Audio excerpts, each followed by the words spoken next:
사무엘상 7장 3절부터 11절 말씀까지 제가 봉독해 드리도록 하겠습니다.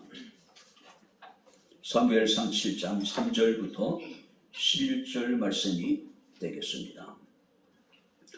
사무엘이 이스라엘 족속에게 말하여 이르되 만일 너희가 전심으로 여호와께 돌아오려거든 이방 신들과 아스다롯을 너희 중에 제거하고 너희 마음을 여호와께로 향하여 그만 섬기라.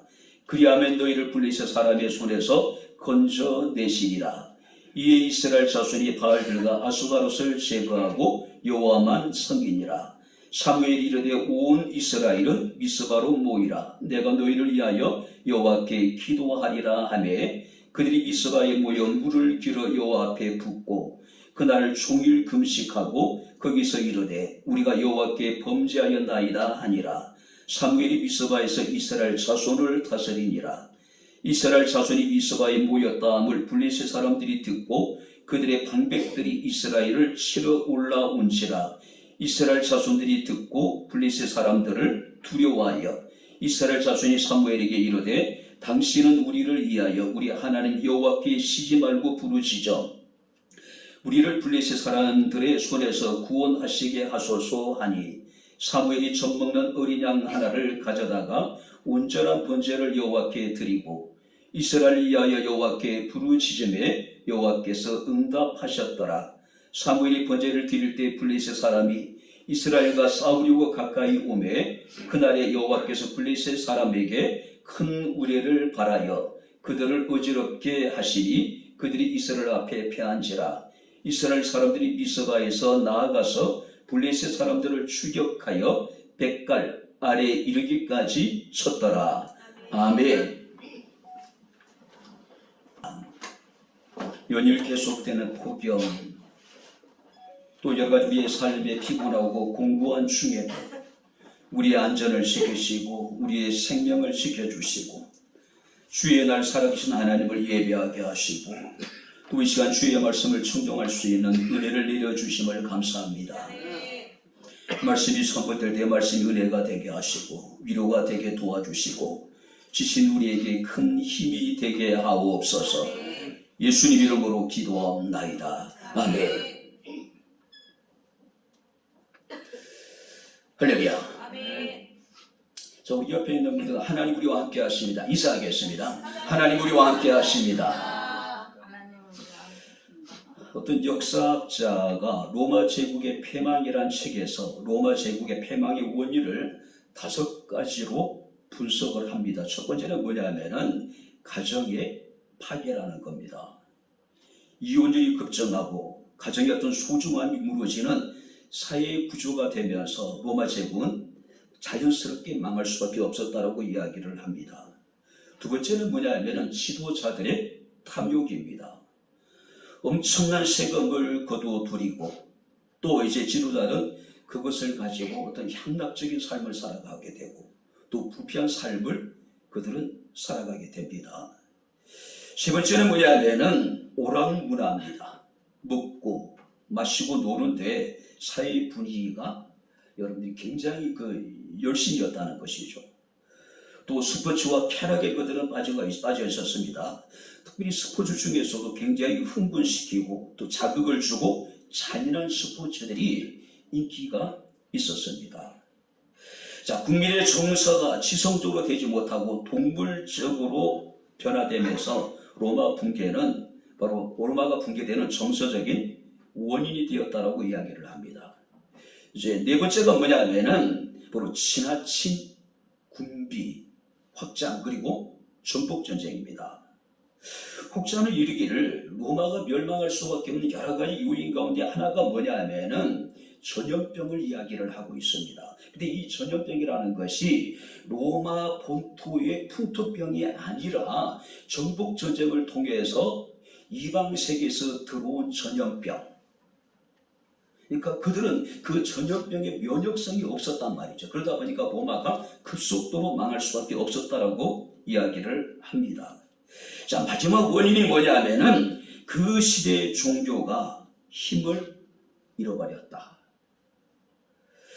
자, 종교가 백성들을 가르치고 백성들의 상황과 문화를 담아주는 틀을 가지고 있어야 하는데 종교가 그 시대 사람들에게 아무런 영향력을 미치지 못했다. 바로 이것이 로마의 멸망의 가장 중요한 원인이라고 이야기를 하고 있습니다. 자, 그렇다면 오늘 대한민국과 로마의 멸망을 우리가 한번 생각해 보는 것이 어떨까요? 지금 우리 시대가 로마 시대보다 우리가 낫다라고 이야기할 수 있을까? 별반 차이가 없는 것 같은 생각을 가지게 됩니다. 특별히 이제 우리가 오락문화라든지 뿐만 아니라 종교가 종교로서의 사회적인 영향력을 전혀 미치지 못하고 있는 이 시대. 자, 엘리 제사장이 나라를 다스릴 때에 영적으로 이스라엘은 가장 암울한 시대를 경험하게 됩니다. 국가적인 최악의 위기를 만나게 됩니다. 자, 사무엘상 3장 1절 말씀을 보게 되면은 여호와의 말씀이 희귀하여 이상이 흔히 보이지 않았다. 무슨 얘기냐면은 하나님의 계시가 더 이상 이스라엘에게 주어지지 않았다. 뿐만 아니라 이스라엘 사람 역시 하나님의 계시에 대해서 시극히 무관심했다. 하나님의 계시가 그들 가운데 나타나지 않음에도 불구하고 정작 이스라엘 백성들은 아무런 위기의식을 느끼지 못했다는 이야기예요. 무관심했다는 이야기입니다. 그죠? 특별히 엘리 제사장의 무책임, 무기력, 무능력, 거기다가 엘리 제사장의 두 아들이었던 제사장 홈리와 비느하스의 어떤 하나님의 제사를 멸시하는 폐역한 행위들. 결국 이스라엘은 블레셋과의 전쟁에서 대패배를 당하게 됩니다. 그리고 그 전쟁에서 하나님의 교회를 그들이 블레셋 사람들에게 빼앗기게 되죠. 자, 그리고 그 이후에 하나님의 은혜로 말미암아 하나님의 교회가 이스라엘 땅으로 다시 돌아오게 됩니다. 바로 아미나답이라는 사람의 집에서 20년 동안 여호와의 교회가 방치되게 됩니다. 자, 하나님의 교회는 실로 성전에 안치되어져 있어야 되는데 하나님의 교회가 아미나답이라고 하는 개인 가정의 마당에서 20년 동안 버려져 있었다는 이야기죠. 2절 말씀을 보게 되면은 그들이 여호와를 사모했다라고 이야기를 합니다. 이 사모했다는 이야기는 그들이 애통하다, 그들이 슬퍼했다는 이야기예요. 하나님의 교회가 블레셋 사람들에게 빼앗겼다가 다시 돌아왔는데 정작 이스라엘 사람들은 슬픔에 사로잡혀 있었고 이스라엘 사람들은 애통하고 있었다는 이야기죠. 하나님의 교회가 들어온 지 20년 지났음에도 불구하고 정작 그들에게는 아무런 기쁨이 없었다는 거죠. 평안이 없었다는 이야기죠. 그래서 그들은 애통하고 그들은 슬퍼했다는 이야기죠.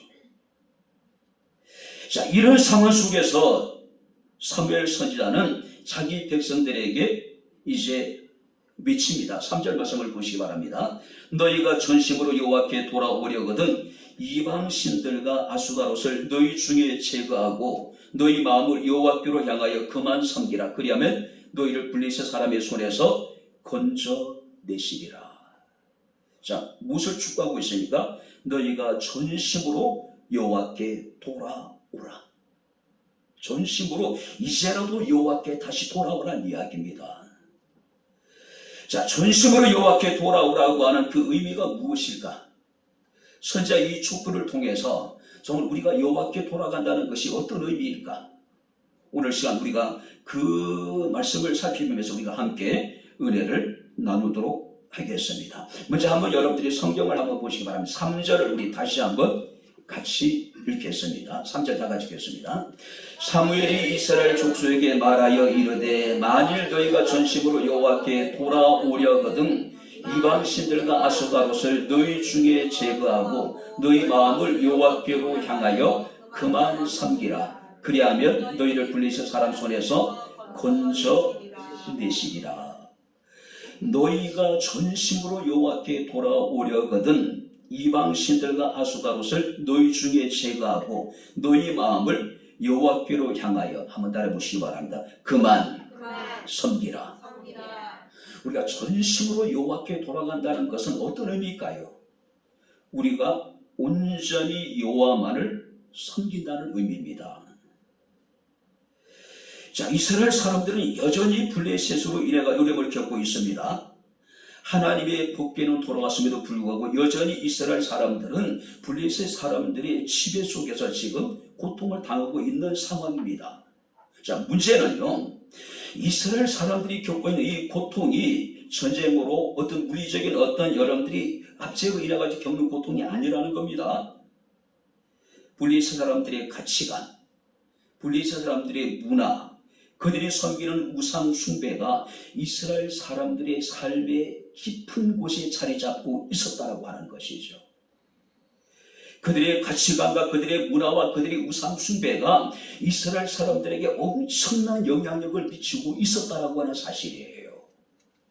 그래서 사무엘은 이스라엘 백성들에게 아소다롯과 바알을 다 너희에게서 제거하고 너희는 전심으로 여호와께 돌아오라고 지금 촉구하고 있는 겁니다.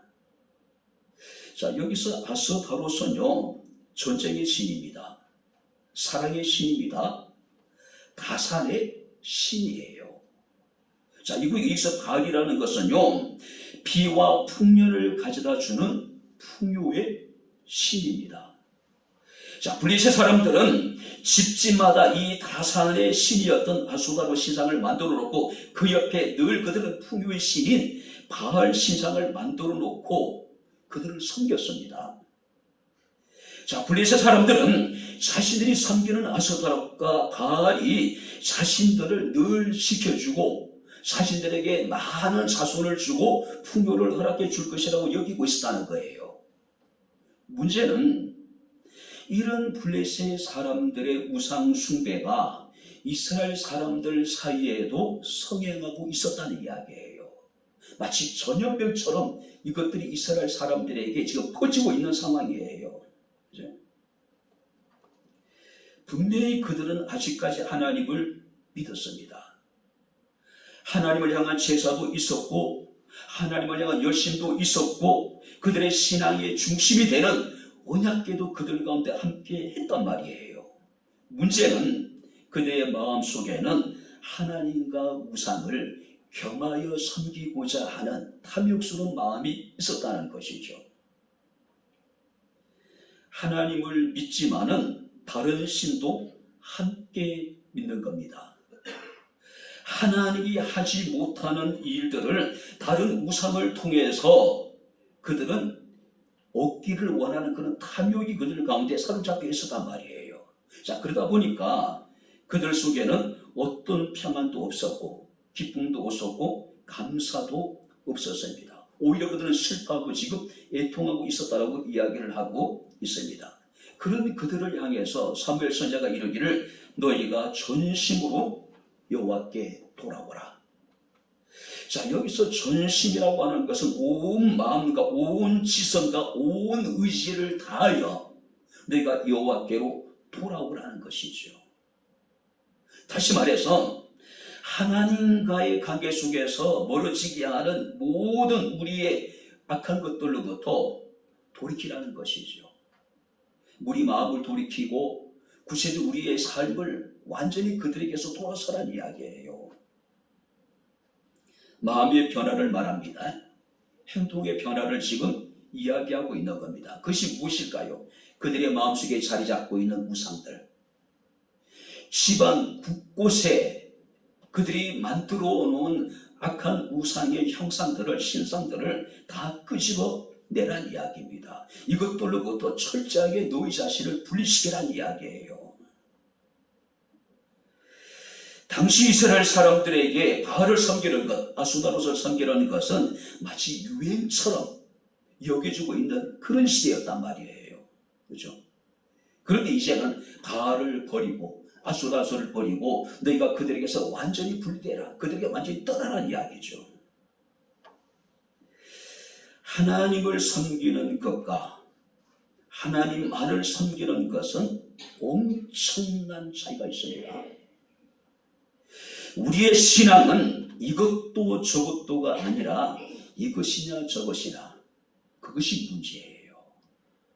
신앙은 자기 결단입니다. 근데 많은 사람들은 하나님도 섬겨요. 세상에 우상을 섬길 뿐만 아니라 그 우상이 때로는 가시적으로 눈에 보이는 것, 때로는 불가시적으로 눈에 보이지 않는 우상이든 간에 우상과 더불어서 우리는 하나님도 섬겨요. 근데 성경 우리에게 말씀합니다. 하나님만 섬기라고. 많은 사람들은 이것도 저것도 다 좋다고 생각하고 있어요. 이거 신앙이 아닙니다. 이것이냐 저것이냐 그것이 문제입니다. 신앙적인 결단이 우리에게 요구되어지고 있는 것이죠.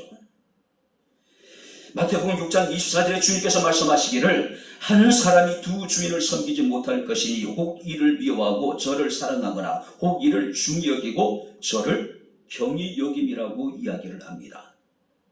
여호수아서 24장 14절 15절 말씀을 보게 되면은 여호수아는 죽기 전에 자기 백성들에게 고별 설교를 하면서 그들의 신앙적인 결단을 촉구합니다.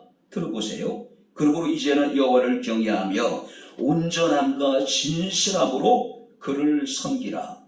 너희 조상들이 강 저쪽과 애굽에 섬기던 신들을 치워버리고 여호와만 섬기라. 너희가 섬길 자를 오늘 택하라. 오직 나와 내 집은 여호와를 섬기겠노라. 할렐루야. 여호와만을 섬기라고 촉구하고 있는 것이죠. 열왕기상 18장 말씀을 보게 되면은 바알 선지자, 아세라 선지자 850명과 엘리야 선지자가 영적인 대전투를 벌이게 됩니다. 자, 갈멜산에서 외롭게 홀로 선 이 엘리야 선지자가 자기 백성들에게 결단을 촉구합니다. 너희가 어느 때까지 둘 사이에서 머뭇머뭇하려느냐. 여호와가 만일 하나님이면 그를 따르고 바알이 만일 하나님이면 그를 따르라고 결단을 촉구하고 있습니다. 어느 때까지 둘 사이에 우리가 머뭇머뭇하겠느냐는 이야기죠. 그죠? 사랑하는 성도는 이제는 전심으로 여호와께 돌아와야 됩니다. 전심으로 여호와께 돌아온다는 이야기는 오직 하나님만을 섬기겠다라고 하는 타운한 의지의 결단입니다. 요엘서 2장 12절 말씀을 보게 되면 여호와의 말씀에 너희는 이제라도 금식하고 울며 애통하고 마음을 다하여 내게로 돌아오라. 한번 따라해 보시기 바랍니다. 너희는 이제라도. 할렐루야. 과거에 우리의 삶이 어떠했든 간에 중요한 것은 이제라도 여호와께로 돌아오라고 말씀하고 계신 거예요. 이사야 55장 7절 말씀을 보게 되면 악인은 그의 길을, 불의한 자는 그의 생각을 버리고 여호와께로 돌아오라고 말씀하고 있습니다. 그리하면 그가 긍휼히 여기시리라. 우리 하나님께로 돌아오라. 그가 너그럽게 용서해 주시겠다라고 말씀을 하고 있습니다. 그들이 전심으로 여호와께 돌아와 그들이 온전히 하나님만을 섬기게 되면은 3절 하반절에 그리하면 너희를 블레셋 사람의 손에서 건져내시리라. 그들의 슬픔과 그들이 지금 애통해서 하나님이 그들을 건져주시겠다는 이야기죠. 그들의 슬픔을 기쁨으로 애통을 여러분들이 즐거움으로 하나님께서 변화시켜 주시겠다는 이야기죠. 두 번째 6절 말씀을 보시기 바랍니다. 6절을 우리 같이 읽겠습니다. 그들이 미스바에 모여 물을 길어 여호와 앞에 붓고 그날 종일 금식하고 거기에서 이르되 우리가 여호와께 범죄하였나이다 하니라. 사무엘이 미스바에서 이스라엘 자손을 다스리니라. 미스바는 어떤 곳일까요? 이스라엘의 국가적인 중대한 일이 벌어지게 될 경우에 또 국가적인 위기 때 범국가적으로 이스라엘 사람들이 모여서 하나님 앞에 기도했던 곳이 바로 이 미스바예요.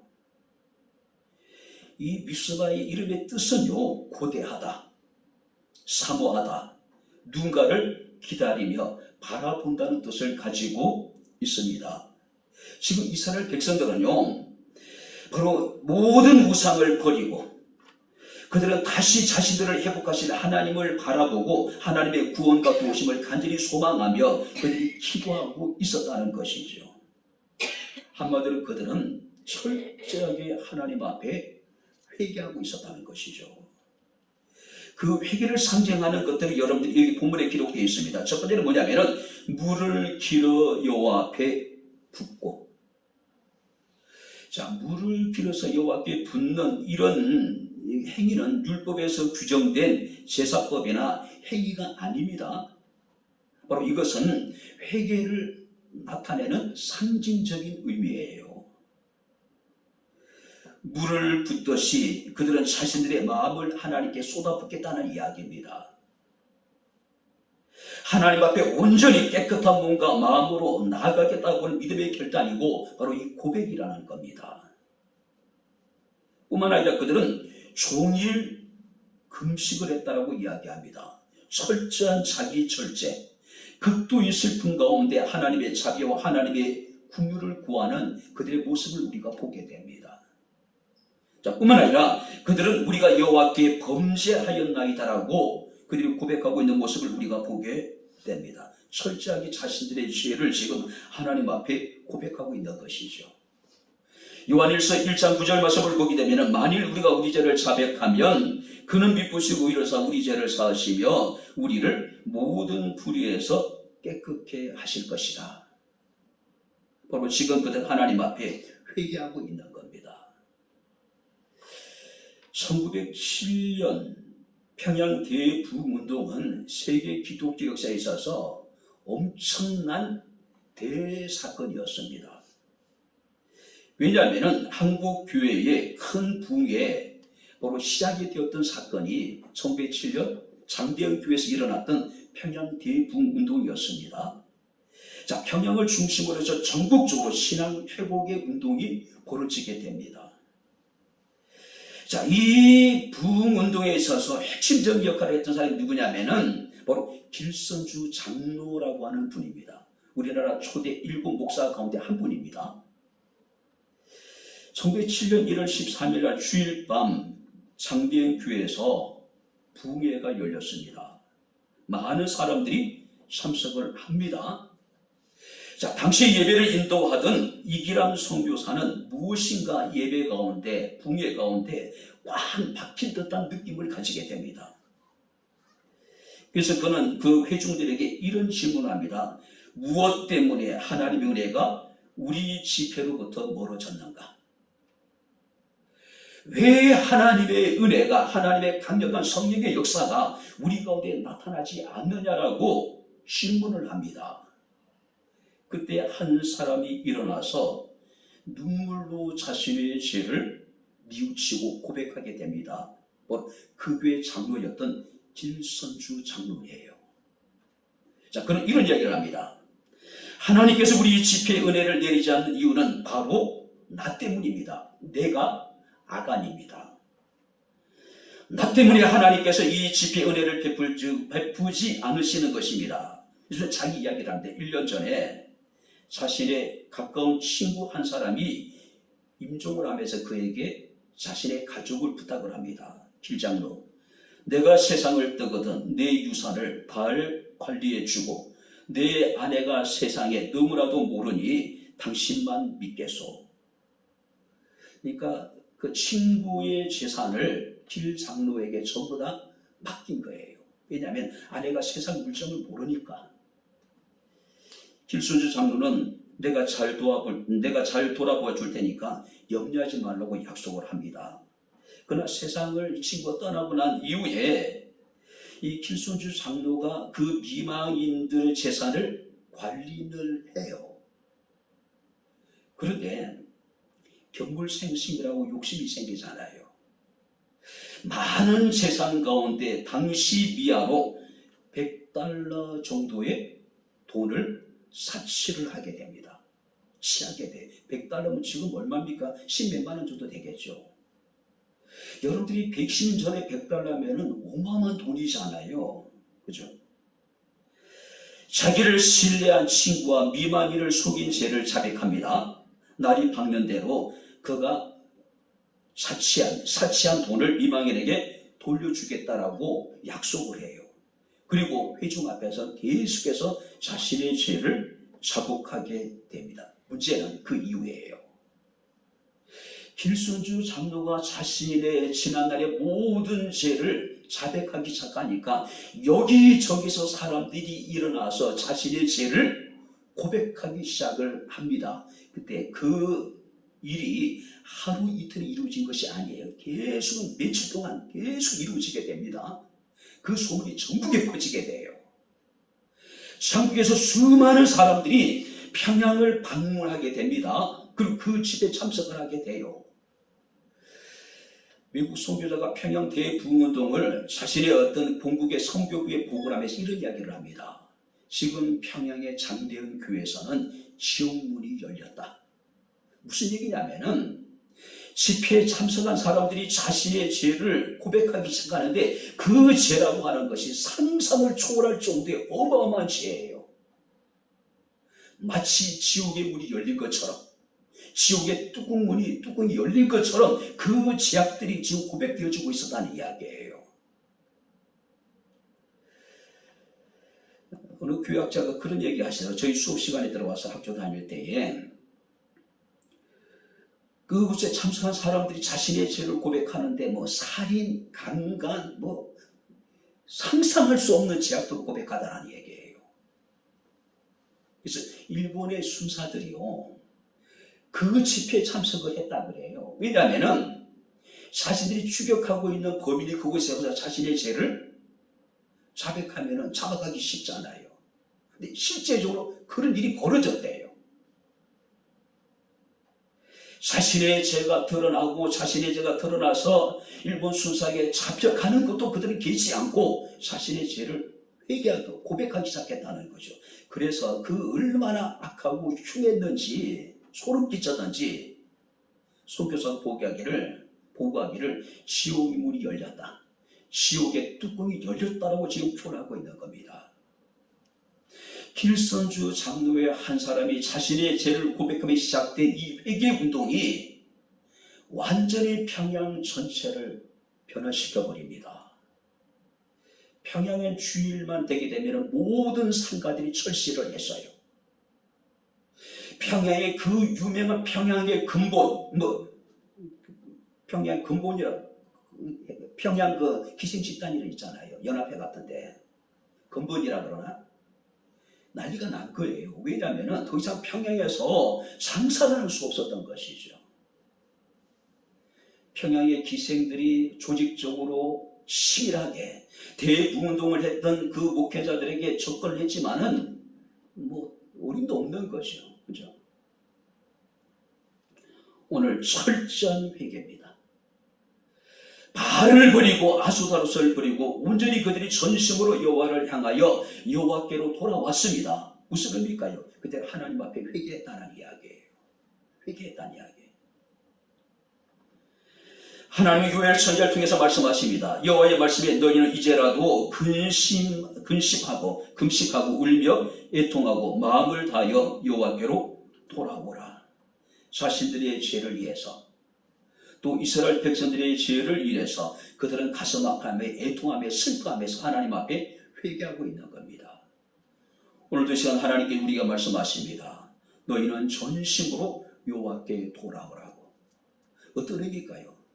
너희 죄를 회개하라는 이야기입니다. 교회가 교회로서의 본청체성을 잃어버린 것에 대해서 회개하고, 너희가 나라와 민족을 위해서 하나님 앞에 가슴을 치면서 통회하면서 회개하라는 이야기죠. 우리 사회가 양극화되어지고 있습니다. 한국 사회가 굉장히 혼란스러운 것이 사실입니다. 이것이 정치인들만의 책임일까요? 그건 아니라는 것이죠. 한국 교회 목회자들의 책임도 분명히 적지 않다는 것이죠. 한국 교회의 책임도 분명히 적지 않다라고 하는 것이죠. 그죠? 최소한의 정상적인 사고가 발동이 된다라면은 할 수 없는 어처구니 없는 일들이 목회자들에 의해 가지고 한국 교회를 통해서 지금 세상 가운데 나타나고 있잖아요.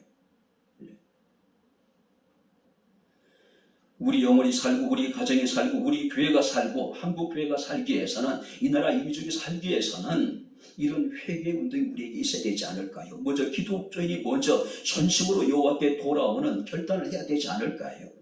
그죠? 세 번째 7절 말씀을 같이 읽겠습니다.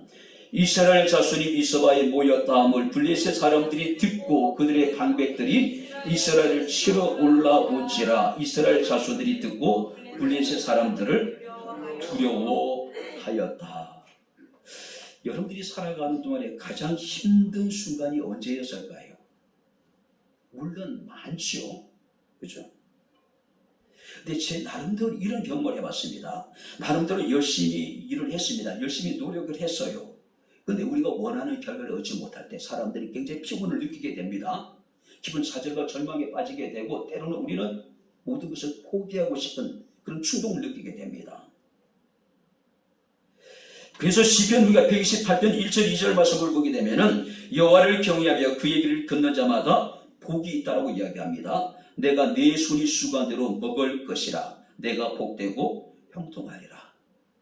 자, 우리에게 주신 하나님의 많은 복 가운데 소중한 복이 있습니다. 그것이 뭐냐면은 우리 손이 수고한 대로 먹을 수 있는 것. 이것이 하나님의 은혜고 이것이 복이라는 것이죠. 당연한 것이라고 받아들인 사람이 많이 있는데 우리가 당연하다고 이야기할 수 있을까요? 모든 사람들이 자신의 손으로 수고한 대로 그들이 먹을 수 있을까요? 아니죠. 그죠? 나름대로 여러분들이 열심히 살기 위해서 그들 많은 사람들이 부지런히 일을 합니다. 문제는 뭘까요? 자신 열심히 노력한 것만큼 부지런히 일한 것만큼 우리가 그 열매를 거두지 못할 때가 많다는 것이죠. 나름대로 건강관리도 잘하고 운동도 열심히 했음에도 불구하고 예기치 않는 질병이 우리에게 찾아올 수 있죠.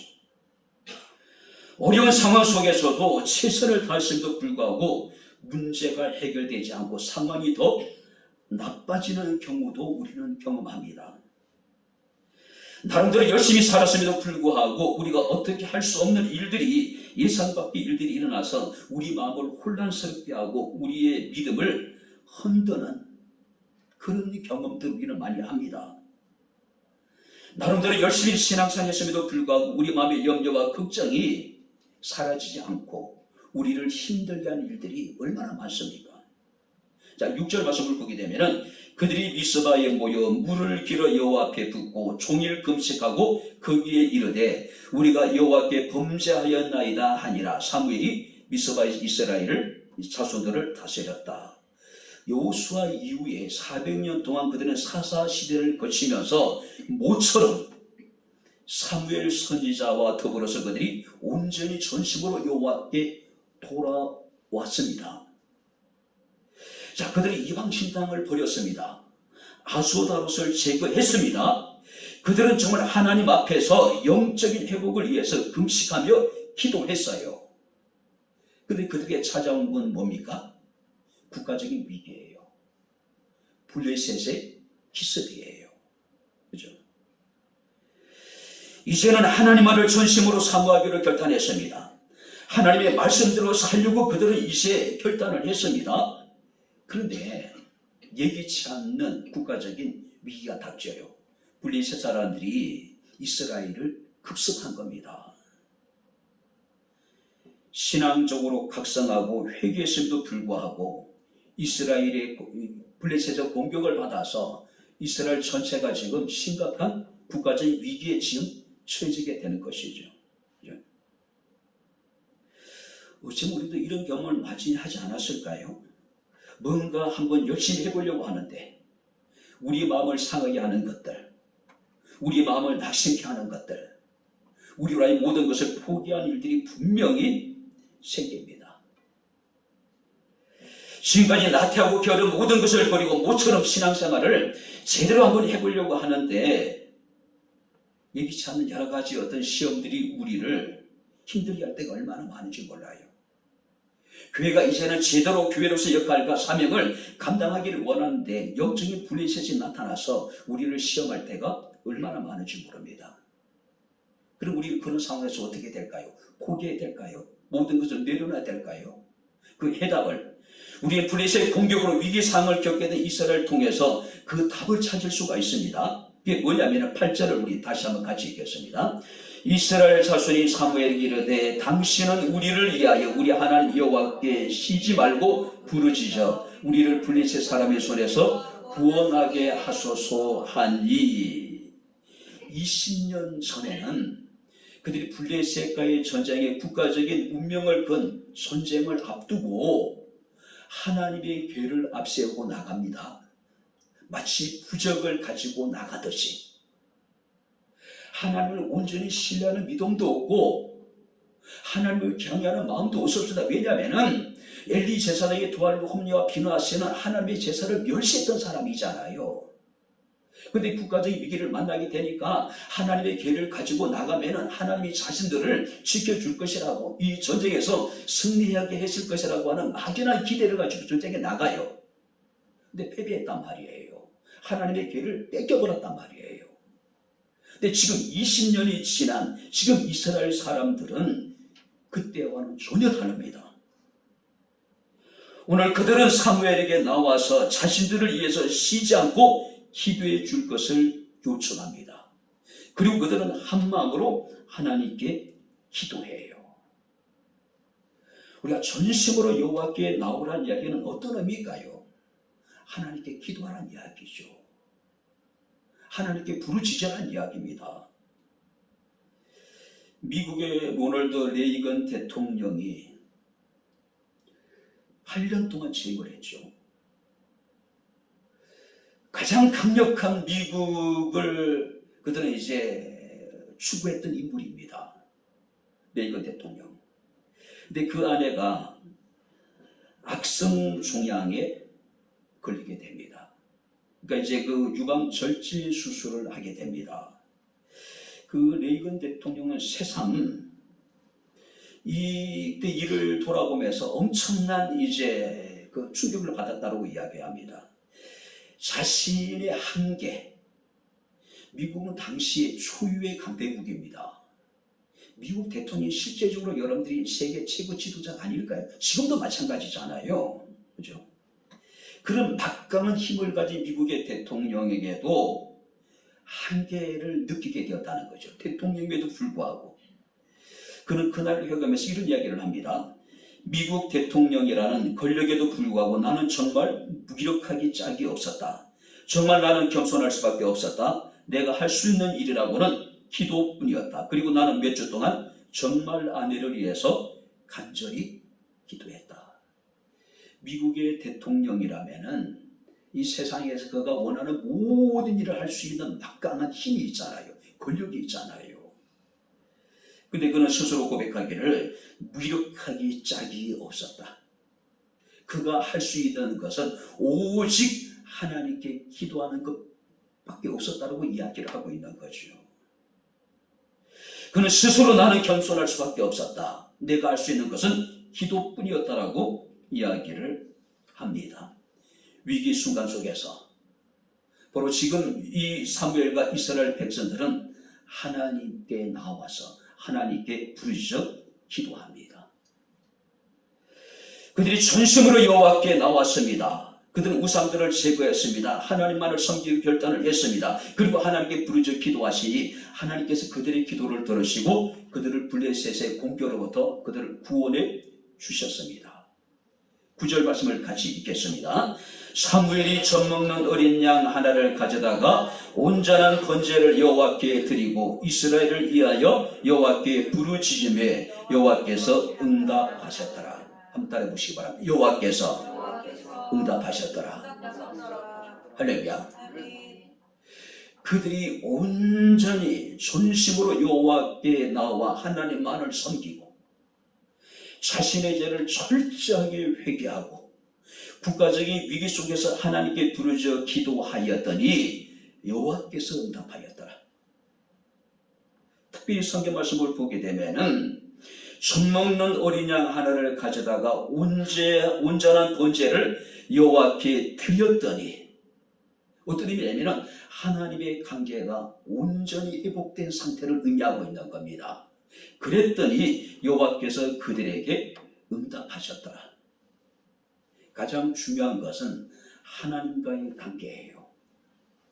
많은 사람들은 문제 앞에서 나와 하나님의 관계를 먼저 점검하기 전에 우리가 문제의 현실만을 보는 건데 나타나는 현상만을 바라보는 거예요. 그러니까 진짜 중요한 것은 나와 하나님의 관계라는 것이죠.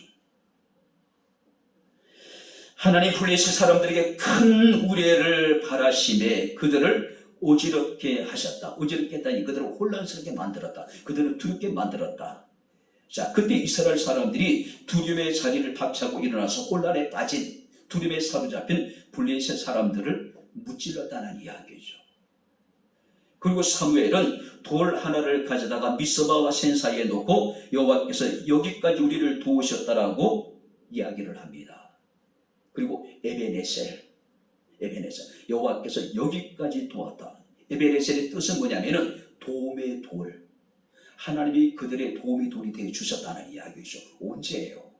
그들이 전심으로 여호와께나 하나님만을 섬기고 자신의 죄를 철저하게 회개하고 위기 속에서 기도할 때 하나님이 그들에게 무엇이 되었다고요? 도움의 돌이 되셔서 그들의 기도를 들으시고 그들의 기도에 응답하셔서 그들을 국가적인 위기 속에서 건져주셨다는 이야기죠. 오늘 여기까지 우리 말씀을 마치도록 하겠습니다. 이사야 55장 7절 말씀에 악인은 그의 길을 불의한 자는 그의 생각을 버리고 여호와께로 돌아오라. 그리하면 그가 긍휼히 여기시리라. 우리 하나님께로 돌아오라. 그가 너그럽게 용서하시겠다고 말씀을 하고 있습니다. 호세아서 6장 1절 2절 말씀을 보게 되면은 오라 우리가 여호와께로 돌아가자라고 이야기를 합니다. 여호와께서 우리를 지지하셔서나 도로 낫게 하실 것이요 여호와께서 우리를 치셔서나 싸매어 주실 것이라. 여호와께서 이틀 후에 우리를 살리시며 셋째 날에 우리를 일으키시리니 우리가 그의 앞에서 영원히 살게 될 것이라고 말씀하고 있습니다. 이스라엘 백성들에게 사무엘은 너희는 전심으로 여호와께 돌아오라고 말씀하고 있습니다. 오늘 어쩌면 지금도 하나님께서 우리에게 너희는 전심으로 내게로 돌아오라고 지금 말씀하고 계십니다. 하나님만을 섬기라는 이야기입니다.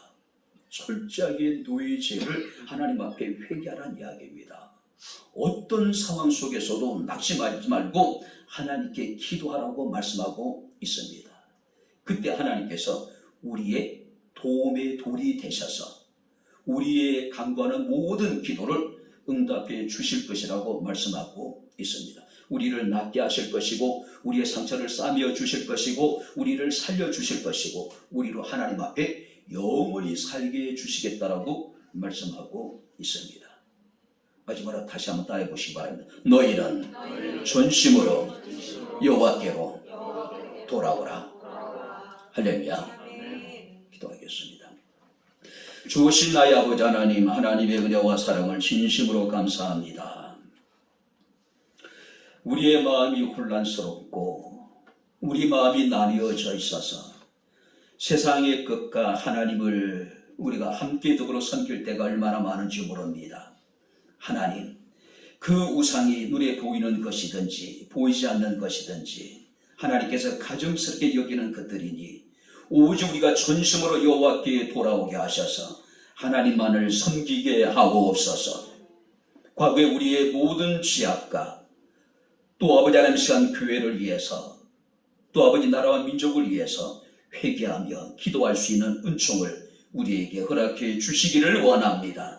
온전히 우리가 여호와께 돌아와 하나님만을 섬기며 회개하며 기도할 때에 하나님께서 우리를 돕는 도움의 돌이 되셔서 우리의 기도를 들으시고 응답해 주시기를 원합니다. 오늘도 우리 예배 가운데 함께 주님께 감사하며 예수님 이름으로 기도하옵나이다. 아멘. 이제는 우리 주 예수 그리스도의 은혜와 하나님의 크신 사랑과 성령님의 교통 교제의 제 충만 역사 인도하시니 전심으로 여호와께 나와 하나님만을 섬기며 하나님 앞에 회개하며 기도함으로 하나님의 도우심을 잊기를 원하는 사랑하는 백향목교회 모든 성도들 머리머리 위에 저들의 가정과 직장과 사업장과 이 교회와 이 나라 이 민족 위에 지금부터 영원토록 함께 있을지어다. 아멘.